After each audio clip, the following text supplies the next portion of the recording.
The silencing is finally over, and Reckless Ben has now been able to put up his part 3 of this Bricks and Minifigs saga, currently over on his Patreon, which will, in just a few days, be going live for free for everyone to see on his YouTube channel. Today, we're going to discuss and go into depth about what actually happened in part 3. We've been covering the heck out of this here on my channel, so if you want to see the entire story, I have a full playlist on the main page of the channel where you can watch every episode that we've ever put out. But now let's get into the details of what happened in episode 3, and if you would like to subscribe to the channel to stay up to date, I'd appreciate it.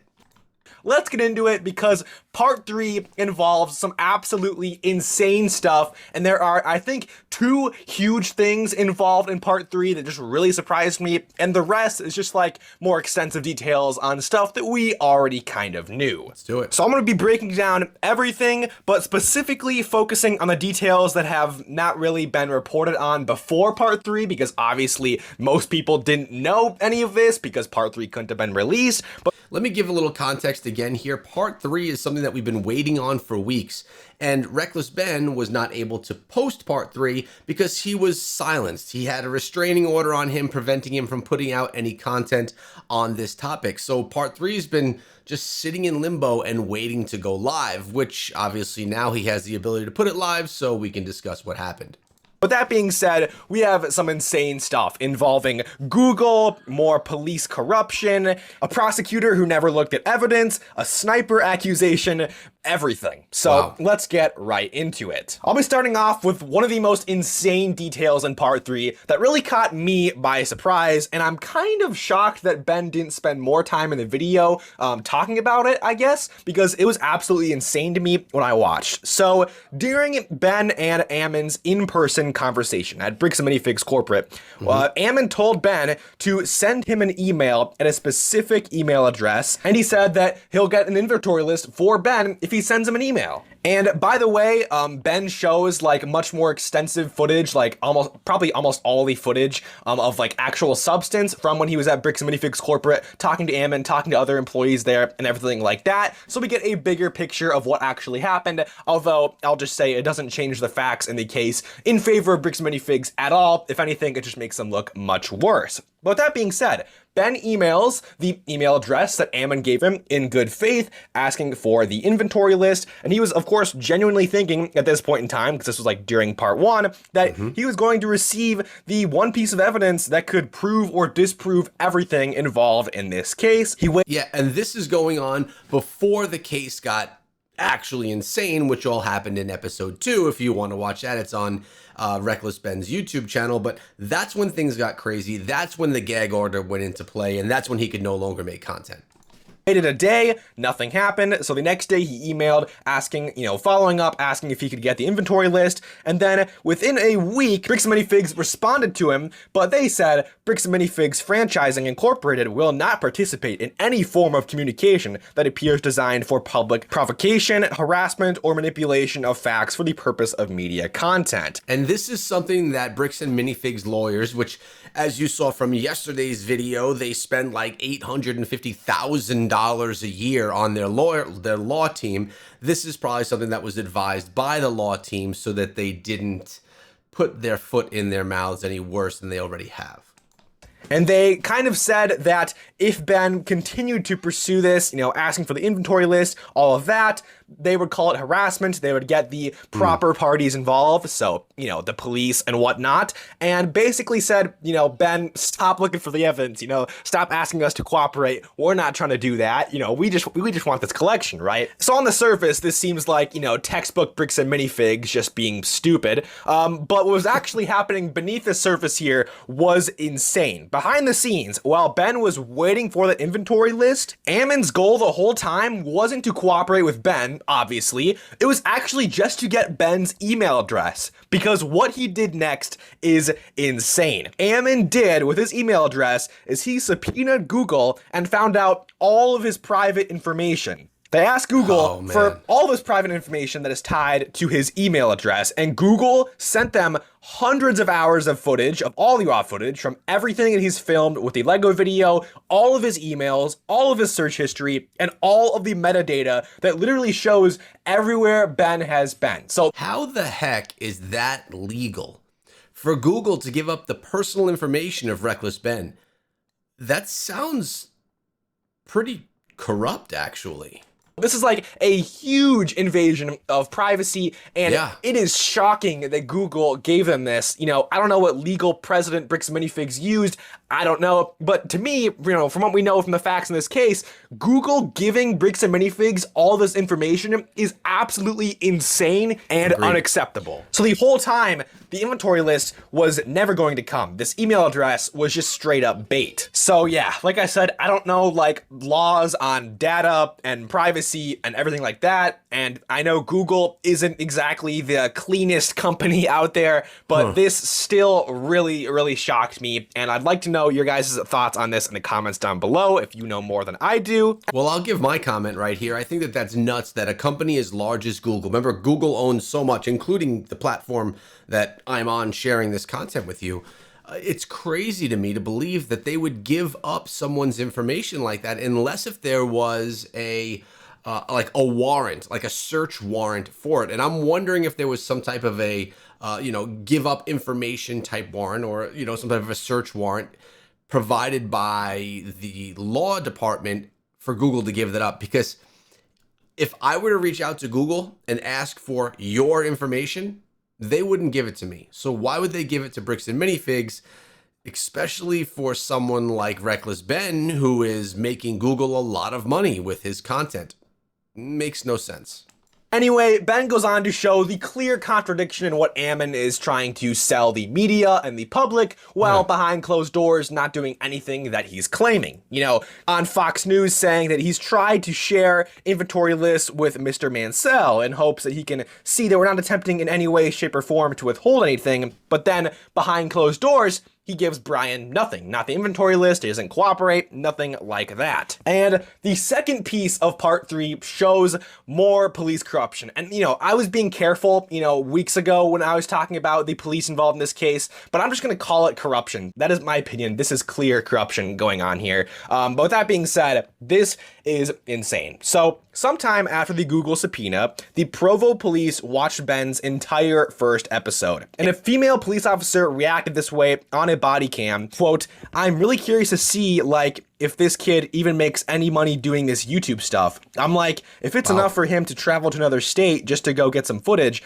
I don't know. It doesn't even sound like his secret information seems credible from my understanding." So she's literally watching security camera footage of Bricks Minifigs corporate that directly proves Ammon lied in his original phone call when he claimed to the police that Ben was threatening to burn down the building and kill everyone, which obviously didn't happen, and Ben has all the raw footage to back that up. And after seeing that, this police officer is saying, yeah, Ammon's claims are not credible and they have zero legal basis. And then while she's like on a call with Ammon, she is trying to work together with him to find a charge that sticks. And here is the quote. They admit on camera, they say, quote, "We agreed that there really was no extortion code that would fit your situation. However, at the end of the day, we do want to help you guys so you're not having to deal with this and all of his issues. We did find that there was another code that fit, and it's called aggravated commercial obstruction." So just to recap, in case it wasn't clear, that is a police officer saying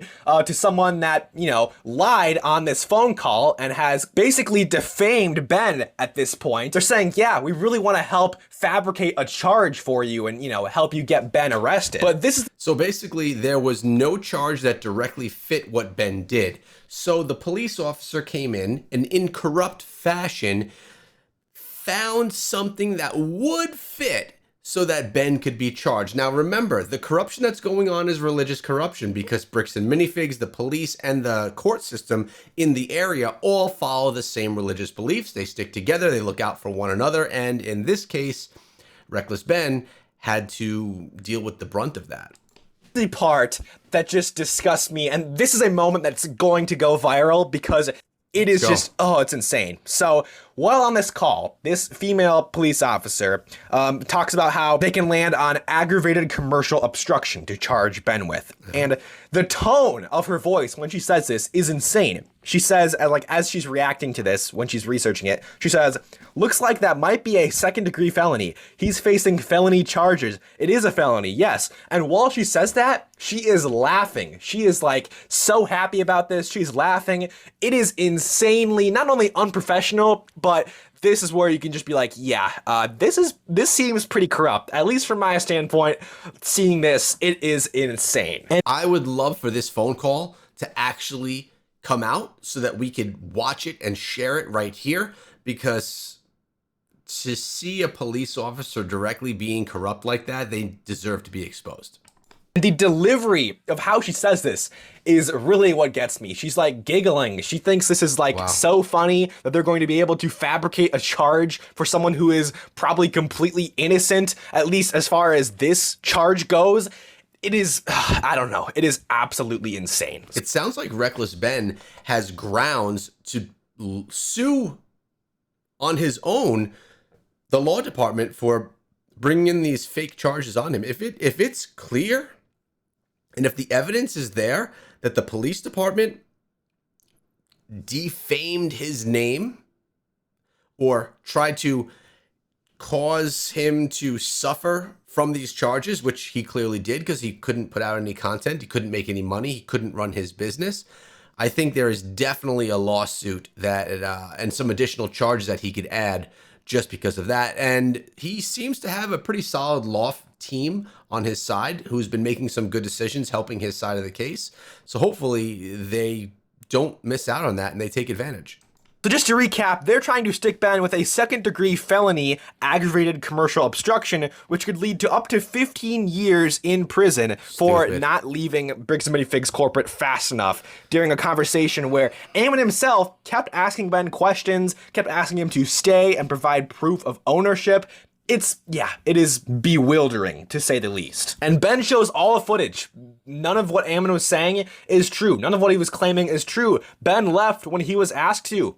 At Ammon's request, he remained respectful the whole time, which I gotta give him props. I probably could not have remained as respectful as he was being. But yeah, he did everything right in this situation, and still, you have these cops colluding with Ammon to get him charged with something insane. And here's the third piece, which is just, oh my goodness, I don't even know what's going on here. So in American Fork, Utah, Ben has these separate mystery charges that he's not allowed to know about, And in open court, the state of Utah made this exact argument. They say, if this defendant were to represent himself and we were to provide body cams and discovery, we would now be providing additional information and fodder for this defendant to create videos from which he could profit by placing them on YouTube at the expense of our victim. So the state of Utah argued in open court that a defendant's constitutional right to know his own charges should be withheld because he might use the truth to make YouTube content. And yeah, that's ridiculous. I mean, he has the right to know exactly why he's being charged, and if there's footage, he has the right to see that footage as well. If he decides to use it for footage because in his YouTube videos, so be it. And if they don't want him to do that, just put an order on it that, yes, you can see this footage, but it can't be used in any YouTube content. And of course, because this is in Utah, the judge agreed and signed the protective order. In Utah, because in Utah, we're talking about this heavily religious group that all sticks together, and the lawyers, Bricks and Minifigs, and the police are all part of the same group.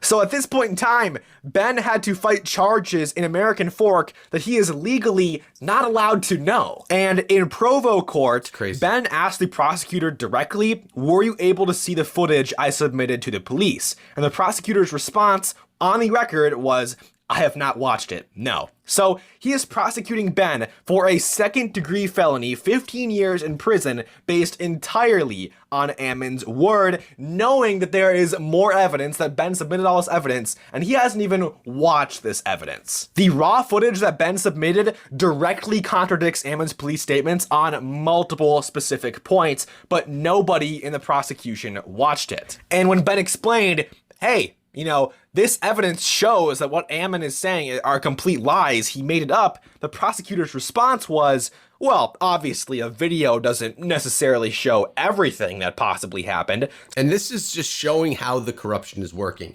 Why watch the footage if you are actively trying to protect your religious group or the people that are surrounding you or in your social circle, the police, Bricks and Minifigs, and the law system? Why would you go out of your way to watch the footage that actually discredits the people that you're trying to stick up for or that you're trying to take the side of? Obviously, it's not their intention to watch that footage to try and get the person that they're trying to all get in trouble together out of trouble.